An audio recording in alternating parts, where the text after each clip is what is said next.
pozdravio skup. Vratili se u ime zajednice Donja Austrija. Dijaspora je stvarno u velikim problemima. Jedan od najvećih je gubljenje identiteta.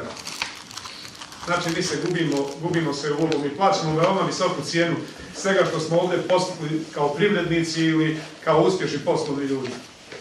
Jedan banalan primjer, moje dijete, moj sin je išao u osnovnu školu, došao je ovdje, nastavio školovanje i on već sad razmišlja više kao Austrijanac nego kao Srbin.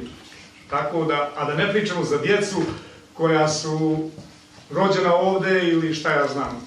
Znači, neka druga ili treća generacija je totalno izgubljena, što kaže malo prije ovaj momak, promijenit će tamo i prezime i šta ja znam, mi više nećemo postojati kao Srbi. Ali se moramo boriti zbog toga. Zato i na neki način podržavam tu vašu organizaciju i mi moramo iskoristiti i apsolutno se slažem sa vama, svi ti političari, svi ti ljudi koji su na nekim funkcijama u Austriji, na bilo kojim političkim i bilo koja politička opcija, neka on bude tamo politička opcija, a daj da ga iskoristimo i da ga svedemo tu, pa da nam pomogne u ovom našem cilju, pa ako mi je ostalo makar neka trunka tog nekog patriotizma, znači da to mi iskoristimo, da li to kroz pokret ko što je ROD ili kroz Savez Srba ili kroz sve druge institucije srpske koje funkcionišu u Evropi, uopšte u Evropi. Tako da mi to moramo iskoristiti.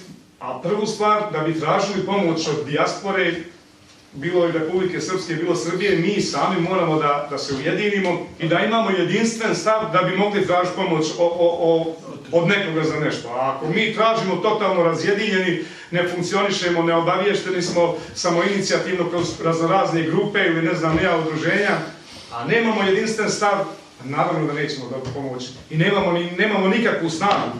Tako da pozdravljam svaki pokret koji teži tome da dijaspori obezbedi bar neka elementarna prava, jer mi smo nažalost građani drugog reda dole, građani drugog reda ovdje. Iako imaš ovdje austrijski pasoš, ti si naići, to ipak znači nešto, ali mi se sami za to moramo izboriti i zato podržavam s takvu inicijativu.